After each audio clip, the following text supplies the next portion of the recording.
Hello students, आज हम study करते हैं एनिमल फिजियोलॉजी का टॉपिक है श्वसन। रेस्पायरेशन क्या है उसके बारे में। देखिए, जो रेस्पायरेशन है, श्वसन है, यानी गैसों का विनिमय है, उसके लिए हमारी बॉडी में रेस्पायरेटरी सिस्टम पाया जाता है, जिसमें लंग्स हैं, फेफड़े हैं और उनसे संबंधित जो पैसेज हैं, ऑर्गन हैं, वो पाए जाते हैं। तो आज हम पहले डिस्कस करते हैं कौन कौन से ऑर्गन्स हैं, कौन कौन से इसमें श्वसन जो है अंगक पाए जाते हैं। तो मनुष्य में दो प्रकार के रेस्पिरेटरी ऑर्गन होते हैं, एक सहायक और एक इसेंशियल रेस्पिरेटरी ऑर्गन। सहायक रेस्पिरेटरी ऑर्गन्स का मतलब जो सहायता करते हैं, मेन नहीं है। Organ which are use to provide a passage for air from outer side to lung, जो बाहर से फेफड़ों के लिए वायु के लिए पैसेज यानी रास्ता प्रदान करते हैं। ऐसे अंग सहायक रेस्पिरेटरी ऑर्गन होते हैं, श्वसन अंगक होते हैं। जैसे बाह्य नासा छिद्र है, आंतरिक नासा छिद्र है, नेजल पाथवे है, पैसेज है और फेरिंग्स का हिस्सा है। ये सारे के सारे एसेसरी रेस्पिरेटरी ऑर्गन हैं। और जो इसेंशियल रेस्पिरेटरी ऑर्गन है उसमें आएंगे लंग्स। मनुष्य का नासा मार्ग 3 अस्थियों का बना होता है। पृष्ठ भाग में नेजल बोन होती है, अधर भाग में प्री मैक्सिला और मैक्सिली बोन होती है, पार्श्व भाग में होती है ethmoid bone. Nasal, maxillary, ethmoid bone के आंतरिक सतह पर टेढ़ी मेढ़ी लहरदार परतें होती हैं, गर्त होते हैं, उभार होते हैं। इन्हें टर्बाइनल बोन कहते हैं। इनमें नेजो टर्बाइनल बोन की आंतरिक झिल्ली जो होती है उस पर ग्रहण संवेदी रोम विहीन श्लेष्म उपकला होती है। ग्रहण संवेदी मतलब जो कि ऑल्फैक्टरी सेंसिटिव, जिन्हें स्निडेरियन मेम्ब्रेन कहते हैं। ये स्निडेरियन मेम्ब्रेन जो है, इससे हमें गंध का पता लगता है। इसे श्वसन उपकला भी कहते हैं। इसमें गोबलेट सेल्स पाई जाती हैं। ये सेल म्यूकस का सिक्रीशन करती हैं। स्निडेरियन मेम्ब्रेन में वायरस के संक्रमण के कारण सूजन आ जाती है, जिसके कारण म्यूकस का सिक्रीशन बढ़ जाता है और इसे हम जुकाम कहते हैं। नासा मार्ग अंदर की ओर 2 आंतरिक नासा छिद्रों द्वारा बक्कल केविटी में खुलता है, मुख गुहा में खुलता है। ऊपर की ओर 2 आंतरिक नासा छिद्र होते हैं। टर्बाइनल अस्थियों के घुमाव द्वार मार्ग के कारण वायु अंदर पहुंचते पहुंचते ठंडी हो जाती है और शरीर के ताप के समकक्ष हो जाता है। इस जो है हवा जो है, यदि ठंडी है तो गर्म हो जाती है और ज़्यादा गर्म है तो वो बॉडी टेम्परेचर के अकॉर्डिंग हो जाती है। क्योंकि नाक के जो बोन होती हैं, नेजल बोन, उनकी जो टर्बाइनल बोन है वो जो लहरदार होती हैं, घुमावदार होती हैं, जिसके कारण सभी जो जीव हैं, जैसे मान लीजिए कैमल है, ऊँट है, या जो आपके रेगिस्तान में रहते हैं, तो बाहर की जो गर्म हवा फेफड़ों तक पहुँचते पहुँचते ठंडा होना ज़रूरी है, बॉडी टेम्परेचर के अकॉर्डिंग होना ज़रूरी है। इसलिए नेजल बोन में टर्बाइनल बोन पाई जाती हैं, घुमावदार अस्थियाँ होती हैं, उभार पाए जाते हैं। ओके। दूसरा है गोबलेट सेल से स्रावित श्लेष्मा नासा मार्ग को ठंडा रखता है, नम रखता है, चिपचिपा रखता है। और नासा मार्ग में जो उपस्थित जो हेयर हैं और जो म्यूकस सिक्रीट होता है वो जीवाणु है, मिट्टी के कण हैं, उनको फेफड़ों तक नहीं पहुंचने देता, उनको वहीं पे रोक लेता है। और स्निडेरियन मेम्ब्रेन क्या करती है, गंध का ज्ञान करवाती है। अब बात करते हैं ग्रसनी, फेरिंग्स और जो है स्वरयंत्र होता है, जिससे कि हम आवाज़ निकाल सकते हैं। मुख गुहा के पश्च भाग को क्या कहते हैं, ग्रसनी कहते हैं। ग्रसनी के 2 भाग होते हैं, ऊपर वाला नेजोफेरिंग्स, नीचे वाला ओरोफेरिंग्स। यहीं पे तालू के दोनों ओर 2 अंतर नासा छिद्र पाए जाते हैं। इन्हीं के समीप मुख गुहा के पृष्ठ भाग के दोनों ओर एक एक यूस्टेकियन नलिका के छिद्र पाए जाते हैं। ऊपर की ओर आंतरिक नासा छिद्र के पास कान से जो एक नलिका निकलती है उसे यूस्टेकियन नलिका कहते हैं, उसके छिद्र भी पाए जाते हैं, जो मध्य कर्ण को फेरिंग्स से जोड़ते हैं। ग्रसनी के इस भाग को नेजोफेरिंग्स कहते हैं। यहीं पे नेजोफेरिंजियल टोन्सिल नामक लसिका ग्रंथियाँ पाई जाती हैं, लिम्फ ग्लैंड पाई जाती है। फेरिंग्स के पश्च भाग में 2 बड़े क्या पाए जाते हैं, फेरिंग्स के पश्च भाग में फेरिंग्स के 2 बड़े छिद्र पाए जाते हैं, जिन्हें क्या कहते हैं, गुलेट और ग्लोटिस कहते हैं। ये जो है ओरोफेरिंग्स वाला भाग, निचला भाग जो है उसको कहते हैं। तो गुलेट निगल द्वार होता है, वो ईसोफेगस में खुलता है, पीछे की ओर होता है, जबकि ग्लोटिस जो है वो नीचे की ओर ट्रेकिया में खुलता है। और ग्लोटिस पे कार्टिलेज का बना एक ढक्कन होता है, जिसको हम कहते हैं एपिग्लोटिस। ये हम पढ़ चुके हैं कि एपिग्लोटिस क्या होता है। ये हो गया आपका epiglottis. Okay, next one is भोजन निगलते समय कोमल तालु सॉफ्ट पैलेट पीछे की ओर खिसककर अंतः नासा छिद्रों को बंद कर देता है। एपिग्लोटिस ग्लोटिस को बंद कर देता है, जिससे भोजन सीधा गुलेट द्वारा ग्रासनाल में जाता है। श्वसन करते समय जो कोमल तालु हैं, यानी ऊपर वाला जो ऊला है जिसको कहते हैं, वो इंटरनल लेयर्स को ढक करके सट जाता है और उसको बंद कर देता है। एपोग्लोटिस ग्लोटिस को खोल देता है और इस प्रकार एपोग्लोटिस यहाँ ट्रैफिक पुलिसमैन की तरह कार्य करता है। स्वर यंत्र की बात करें, लैरिंक्स ट्रेकिया के अग्रभाग पे स्थित होता है। ये 4 कार्टिलेज बोन का बना होता है, जिसमें एक थायराइड ग्रंथि, एक क्रिकोइड, 2 एरिटिनोइड होती हैं। थायराइड सबसे बड़ी कार्टिलेज है जो सी आकार के छल्ले के समान होती है। ये लैरिंक्स का अधर पार्श्व भाग बनाती है। थायराइड के अग्रभाग पर एक बेलनाकार अस्थि पाई जाती है जिसे एपिग्लोटिस कहते हैं, मैंने अभी बताया आपको। मनुष्य में नर की थायराइड कार्टिलेज का अधरभाग फूलकर मोटा हो जाता है और इसे एडम्स एप्पल कहते हैं या कंठमणि कहते हैं, जो कि बाहर की ओर उभरा हुआ होता है। मादा में ये बहुत छोटा होता है। क्रिकोइड जो उपास्थि है, कार्टिलेज है, ये छल्ले के रूप में पाई जाती है। इसका पृष्ठभाग चौड़ा, अधरभाग संकरा होता है। ये ऊपर की ओर थायराइड और नीचे की ओर ट्रेकिया से जुड़ी रहती है। एरिटिनोइड ये 2 होती हैं जो क्रिकोइड के पृष्ठ पार्श्व किनारे पर स्थित होती हैं, बगल में होती हैं। इसका ऊपरी सिरा मोटा और फुला हुआ, जिसे सेंटोरिनी की उपास्थिति कहते हैं, कार्टिलेज ऑफ सेंटोरिनी कहते हैं। ये थायराइड के अग्रभाग से जुड़ी रहती है। तो ये 3 प्रकार की उपास्थिति पाई जाती हैं हमारे कंठ में, थायराइड, क्रिकोइड और एरिटिनोइड, जो कि स्वरयंत्र बनाती हैं, और स्वरयंत्र जिसको हम लैरिंक्स कहते हैं। लैरिंक्स की जो गुहा होती है उसको लैरिंजियल चैम्बर कहते हैं। ये थायराइड एवं एरिटिनोइड के बीच 2 जोड़ी स्वर पट्टियाँ पाई जाती हैं। अब यहाँ देखो इम्पोर्टेंट बात है कि थायराइड एवं एरिटिनोइड के बीच 2 जोड़ी स्वर पट्टियाँ वोकल कॉर्ड्स पाई जाती हैं, जो कि ध्वनि उत्पादन में भाग लेती हैं। दोनों स्वर पट्टियों के बीच स्थित दरार को क्या कहते हैं, हम ग्लोटिस कहते हैं। वोकल कॉर्ड के बीच में जो खाली स्पेस होता है जिसको ग्लोटिस कहते हैं। जब वायु 2 जोड़ी वोकल कॉर्ड्स के मध्य से गुजरती है तो वायु के वेग के कारण पश्च जोड़ी स्वर पट्टियों वोकल कॉर्ड्स में कंपन होता है, जिससे कि ध्वनि उत्पन्न होती है। नेक्स्ट है इसके नीचे ट्रेकिया। यह एक अर्ध पारदर्शी नलिका है जो सूडोस्ट्रेटिफाइड सीलिएटेड एपिथेलियम द्वारा ढकी रहती है। इसमें गोबलेट सेल्स पाई जाती हैं जो म्यूकस का सिक्रीशन करती हैं। ट्रेकिया में सी आकार के उपास्थि के छल्ले पाए जाते हैं जो पृष्ठभाग पर अधूरे होते हैं। ये ट्रेकिया को पिचकने से बचाते हैं, मतलब वो यदि उस पर दबाव पड़ेगा तो वो कहीं पिचक न जाए, इसके लिए ट्रेकिया के चारों ओर कार्टिलेज पाई जाती है। इसमें उपस्थित म्यूकस एवं जो हेयर है, रोम है, रोगाणु धूल मिट्टी के कणों को फेफड़ों में पहुंचने से रोकते हैं।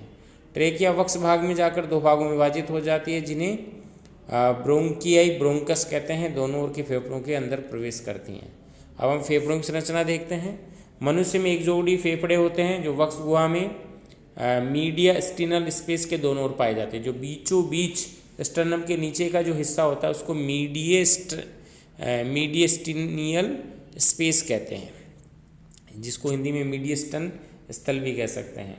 लंग्स हल्के गुलाबी रंग के, कोमल, लचीली, सघन संरचना है। वक्ष गुहा में डायफ्राम के ऊपर पाए जाते हैं। जो गुहा होती है उसको प्लूरल कैविटी कहते हैं, जिसमें ये पाए जाते हैं। प्लूरल कैविटी में 2 प्लूरल मेम्ब्रेन से घिरी होती है। बाहरी झिल्ली को पैराइटल प्लूरा, भीतरी झिल्ली को विसरल प्लूरा कहते हैं।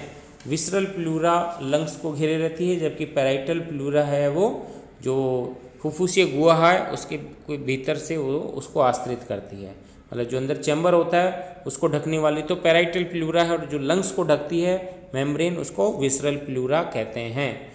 दोनों मेम्ब्रेन के बीच इस स्थान में लसिका के समान तरल द्रव भरा होता है। फेफड़ों का उद्भव भ्रूण के एंडोड्रम से होता है, और ये हमेशा आहार नाल जो है उसके बहिर्वलन इवेजिनेशन से बनते हैं। मनुष्य के प्रत्येक फेफड़े का वजन लगभग 450 ग्राम होता है, और दाएं फेफड़ा जो होता है उसमें 3 पिंड होते हैं, 3 लोब पाई जाती हैं, जबकि बाएं फेफड़े में 2 लोब पाए जाते हैं, जिसके कारण राइट लंग्स बाएं लंग्स की तुलना में भारी होते हैं। यहाँ हम देख सकते हैं ये जो डायग्राम है इसके अंदर ये बेसिकली एपिग्लोटिस के बारे में बता रखा है। इधर ये हो गया आपका एपिग्लोटिस।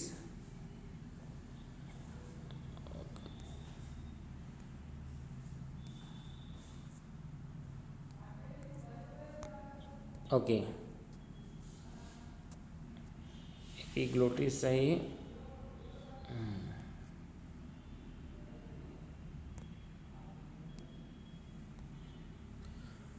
ओके, ये हो गया आपका ट्रेकिया। कार्टिलेज होती हैं इसमें, ये कार्टिलेज है, ट्रेकियल कार्टिलेज है। ये इसका साइड का व्यू है, ये इसका अदर व्यू है, ये इसका पृष्ठ व्यू है। तो हम ये देख सकते हैं क्रिकोइड, थायरॉइड, ये जो इसमें बोन पाई जाती हैं। एपिग्लोटिस, ग्लोटिस, ये जैसे कार्टिलेज ऑफ सेंटोरेनी है। ये लैरिंजियल चैम्बर हो गया। ये इसका पार्श्व में देखें एपिग्लोटिस, ये फॉल्स वोकल कॉर्ड होती है। ये हड्डी एरिटिनोइड होती है, और ये थायराइड होती है, और ये बगल वाली क्रिकोइड होती है। पीछे वाली थायराइड, बगल वाली क्रिकोइड, और एक होती है एरिटिनोइड, नहीं सॉरी, अधर वाली क्रिकोइड, थायराइड, क्रिकोइड और पार्श्व वाली एरिटिनोइड। तो ये 3 प्रकार की इसमें उपास्थि पाई जाती हैं। तो ये है इसका लैरिंग्स। तो लैरिंग्स के स्ट्रक्चर हम देखें तो ये हमारा कंठ है, लैरिंग्स वाला भाग, जिसमें 3 प्रकार की जो कार्टिलेजें पाई जाती हैं। इसके नीचे का पार्ट है ये ट्रेकिया होता है, इसमें छल्ले पाए जा रहे हैं, ये सी आकार के, और फिर ये 2 भागों में बढ़ जाता है। इसको हम बोलते हैं ब्रोंकस, और फिर ये ब्रोंकस प्राइमरी ब्रोंक्यूल वगैरह में डिवाइड होता है। यहाँ पे ये 2 मेम्ब्रेन होती हैं। बाहरी जो मेम्ब्रेन है उसका नाम है पैराइटल प्लूरा, अंदर वाली मेम्ब्रेन का नाम है विसरल प्लूरा। ओके, और इन दोनों के बीच में जो गुहा है उसको कहते हैं प्लूरल केविटी। यहाँ पे ये जो है बायां है, ये इसमें 2 पालियाँ होती हैं, और दाएं में ये 3 पाली होती हैं। इसके अंदर एक यहाँ नोच पाई जाती है, क्योंकि ये यहाँ पे हार्ट होता है, इसलिए ये नोच यहाँ एक प्रकार का गर्त पाया जाता है, इसे हम कार्डियक नोच कहते हैं, कार्डियक नोच। और नीचे की ओर पाया जाता है डायफ्राम, और बीच की जो जगह होती है ये वाली स्टर्नम के नीचे, इसको मीडिया स्टीनम स्पेस कहते हैं। तो ये हो गया हमारा लंग्स।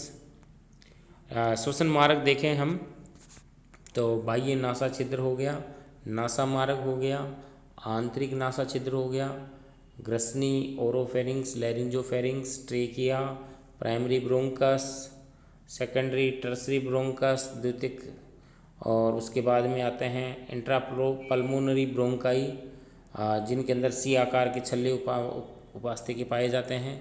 और फिर पाया जाता है ब्रोंक्यूल, जिसको श्वसनिका कहते हैं। वो छोटे छोटे पिंडों में घुसती हैं, उनको लोबुलर ब्रोंक्यूल्स कहते हैं। वो फिर अंत में टर्मिनल ब्रोंक्यूल्स में खुलती हैं। टर्मिनल ब्रोंक्यूल एल्वियोलर डक्ट में खुलती है, एल्वियोलर डक्ट जो है एल्वियोलर शेक में खुलती हैं, और एल्वियोलर शेक में छोटी छोटी एल्वियोलाई पाई जाती हैं। यानी लंग्स जो है, फेफड़े जो हैं, उनका जो अंतिम हिस्सा है वो क्या कहलाता है, एल्वियोलाई वायु कुपिका कहलाता है। तो ये हमारा फंक्शन हो गया, जो लंग्स में किस प्रकार से हवा जाती है। जैसे ट्रेकिया हो गया, ट्रेकिया से प्राइमरी ब्रोंकस, फिर सेकेंडरी ब्रोंकस, फिर टर्सरी ब्रोंकस, ब्रोंकस के बाद में ब्रोंक्यूल। ओके, ब्रोंक्यूल के बाद में आता है आपका एल्वियोलर डक्ट, एल्वियोलर शेक हो गया ये, और इसके अंदर पाए जाते हैं छोटे छोटे एल्वियोलाई, जिसको हिंदी में वायु कुपिका कहते हैं। So special feature of respiratory surface, the structure and function unit of lungs is alveoli. जो सबसे छोटी इकाई है वो एल्वियोलाई होती है, जिसको हिंदी में वायु कुपिका कहते हैं। फेफड़े सघन होते हैं, क्योंकि ये लगभग 300 से 400 मिलियन एल्वियोलाई के बने होते हैं, जिससे श्वसनीय सतह का क्षेत्रफल अधिक हो जाता है। एल्वियोलाई की वायु व कैपिलरी में भरे रक्त के मध्य केवल 2 अत्यधिक पतले स्तर पाए जाते हैं। पहला है एल्वियोलर एपिथेलियम और दूसरा है कैपिलरी एंडोथेलियम। इससे गैसों का विनिमय सरलता से हो जाता है। अब हम बात करते हैं मैकेनिज्म ऑफ रेस्पिरेशन। श्वसन कैसे लेते हैं हम? बाह्य श्वसन को सांस लेना कहते हैं, ब्रीदिंग या वेंटिलेशन भी कहते हैं। इसमें ऑक्सीजन का प्रवेश तथा CO2 का शरीर से बाहर निष्कासन होता है। इसमें निम्न पद हैं। पहला है इंस्पायरेशन, दूसरा है एक्सपायरेशन। इंस्पायरेशन का मतलब हिंदी में कहते हैं निःश्वसन, एक्सपायरेशन को कहते हैं बहिःश्वसन या उच्च श्वसन। निःश्वसन का मतलब entry of oxygen into lungs, inhalation, oxygen या हवा का अंदर लेना और हवा का बाहर निकालना एक्सहेलेशन, ये कहलाता है बहिश्वसन या उच्च श्वसन। फेफड़ों में पेशियां नहीं पाई जाती, इसलिए इनमें रक्त स्वतः फैलने या संकुचन की क्रिया नहीं होती हैं। फेफड़ों में संकुचन व फैलाव किसके कारण होता है? थोरेसिक कैविटी के आयतन के घटने व बढ़ने के फलस्वरूप होता है। इस क्रिया में रेस्पिरेटरी बॉक्स सहायता करता है। देखिए रेस्पिरेटरी बॉक्स क्या होता है? डायफ्राम के ऊपर जो और पसलियों के नीचे जो पार्ट है, जो कैविटी है, जिसको हम एल्वियल जो गुहा कहेंगे, पैराइटल कैविटी कहेंगे, उसमें बेसिकली लंग्स पाए जाते हैं और उसे रेस्पिरेटरी बॉक्स कहते हैं। और ये एक एयर टाइट कोष्ठक होता है, चैम्बर होता है। इसके आयतन में वृद्धि होगी या कमी होने से वक्ष गुहा और वह फेफड़ों का जो आयतन है वो अधिक या कम होगा। निःश्वसन की बात करें, सबसे पहले सर्वप्रथम डायफ्राम की जो अरीय पेशियां होती हैं, रेडियल मसल्स हैं, वो क्या हो जाती हैं? संकुचित हो जाती हैं, जिससे डायफ्राम चपटा हो जाता है और उसके चपटा होने से वक्ष गुहा का आयतन बढ़ जाता है। जैसे मान लीजिए पहले जो है डायफ्राम ऐसे होता है और उसके ऊपर ये चैम्बर होता है और ये फेफड़े हैं इसमें। तो जब ये डायफ्राम जो है इसकी पेशियां संकुचित होंगी, ये नीचे की तरफ झुकेगा, यानी यूं हो जाएगा समतल। तो समतल होने से वक्ष गुहा का जो आयतन है वो बढ़ जाता है और हवा अंदर है वो आ जाती है। ये क्रिया कहलाती है निःश्वसन, क्योंकि ये चपटा हो गया डायफ्राम, इसकी पेशियों में संकुचन से। ये नीचे वाला हिस्सा कहलाता है डायफ्राम। तो ये हमें पता होना चाहिए। ओके, अब बाह्य intercostal muscles, external intercostal muscles में संकुचन होता है, जिससे पसलियां बाहर की ओर एवं स्टर्नर ऊपर की ओर उड़ जाता है। इन दोनों क्रियाओं के फलस्वरूप वक्ष गुहा का आयतन बढ़ता है, जिससे फेफड़ों का आयतन भी बढ़ जाता है। फेफड़ों में वायुदाब कम हो जाता है, जिससे वायु बाहर से फेफड़ों में प्रवेश कर जाती है। फेफड़ों के अंदर का वायुदाब बाह्य वायुमंडलीय दाब से 1 से 3 mmHg कम हो जाता है, जिससे वायु फेफड़ों में प्रवेश कर जाती है। निःश्वसन में ऊर्जा खर्च होती है, अतः यह एक्टिव प्रोसेस होता है। तो जैसे मैंने अभी बताया कि जब हम एक्सरसाइज करते हैं तो क्या होगा कि जब एक्सरसाइज करेंगे तो ये जैसे मान लीजिए ये फेफड़े हैं, ये है, तो यहाँ पे मसल्स पाई जाते हैं जिनको हम इंटरकोस्टल मसल्स कहते हैं। तो दो प्रकार की होती है, एक्सटर्नल इंटरकोस्टल मसल्स और इंटरनल इंटरकोस्टल मसल्स। एक्सटर्नल में संकुचन होगा तो ये बाहर की तरफ जाएगा स्टर्नम, और ये जो वक्ष गुहा का आयतन बढ़ जाएगा, बढ़ने से वायुदाब कम होगा और बाहर से हवा अंदर आ जाएगी। और जब इंटरनल इंटरकोस्टल मसल्स हैं वो यदि बेसिकली उनमें संकुचन होता है, राइट, जैसे मान लीजिए ये हो गई दूसरी मसल्स जिनका नाम है इंटरनल इंटरकोस्टल, तो ये स्टर्नम अंदर की ओर दबेगी, वायुदाब यहाँ प्रेशर बढ़ेगा, वायुदाब कम होगी, वायुदाब बढ़ेगा तो हवा जो है अंदर से बाहर की ओर निकल जाती है, क्योंकि यहाँ पे डायफ्राम फिक्स है, डायफ्राम में परिवर्तन नहीं हो रहा है। डायफ्राम की अरीय पेशियों में शिथिलन होता है, गुम्बद आकार का हो जाता है, और इंटरनल इंटरकोस्टल मसल संकुचित होती है, जिससे पसलियां स्टर्नम पुनः अपनी पूर्व स्थिति में आ जाते हैं। इन दोनों क्रियाओं के फलस्वरूप वक्ष गुहा का आयतन कम हो जाता है, फेफड़ों पे दबाव बढ़ता है, जिससे फेफड़ों से वायु बाहर निकल जाती है। तो ये एक निष्क्रिय क्रिया होती है और इसमें ऊर्जा खर्च नहीं होती है, और जो ये इंस्पायरेशन होती है यह एक सक्रिय क्रिया होती है, क्योंकि मसल्स को संकुचित होने के लिए इसमें एनर्जी की आवश्यकता होती है, एटीपी की आवश्यकता होती है। तो एक्सटर्नल इंटरकोस्टल मसल्स संकुचित होती हैं और डायफ्राम संकुचित होता है। और यहाँ पे क्या होता है, उच्च श्वसन में डायफ्राम अपनी पूर्व शिथिल होता है, उसकी मसल्स वो अपनी पूर्व स्थिति में आ जाता है, डोम शेप हो जाता है, और इसमें जो इंटरनल इंटरकोस्टल मसल्स हैं वो संकुचित हो जाती हैं, जिससे कि पसलियां और स्टर्नम पुनः अपनी पूर्व स्थिति में आ जाते हैं। तो इस कारण से हमारे अंदर वायु का आदान प्रदान होता है फेफड़ों के अंदर, लंग्स के अंदर। अब हम देखते हैं कि जब हम श्वसन ग्रहण करते हैं, हवा लेते हैं, वायु लेते हैं, तो वायु में विभिन्न प्रकार की गैसें हैं, जैसे ऑक्सीजन है। ऑक्सीजन जो है 21% बॉडी के अंदर जाती है, और जब हम बाहर हवा निकालते हैं उसमें 16% ऑक्सीजन होती है। CO2 की बात करें तो CO2 जो है, CO2 कार्बन डाइऑक्साइड गैस है, ये इतनी होती है वायुमंडल में 0.03%। और जब हम बाहर निकालते हैं तो ये लगभग 4% हवा में ऑक्सीजन होती है जो हम बाहर उच्च श्वसन करते हैं, एक्सपायरेशन करते हैं। नाइट्रोजन गैस की बात करें, नाइट्रोजन सबसे ज़्यादा होती है वायुमंडल में 78 पॉइंट समथिंग, 79 माने, तो ये तो एक्सपायरेशन में भी 79 होती है। तो यहाँ पे CO2 और ऑक्सीजन है उसका जो रेशियो है वो ही बदलता है। सामान्य श्वसन दर है वो 12 से 15 मिनट प्रति मिनट होती है। 1 मिनट में 12 से 15 बार एक आदमी सांस लेता है, यानी निःश्वसन और बाह्य श्वसन करता है। तो ये था हमारा टॉपिक जो है श्वसन और उसके अंगों के बारे में। आगे इसकी मैकेनिज्म पढ़ेंगे।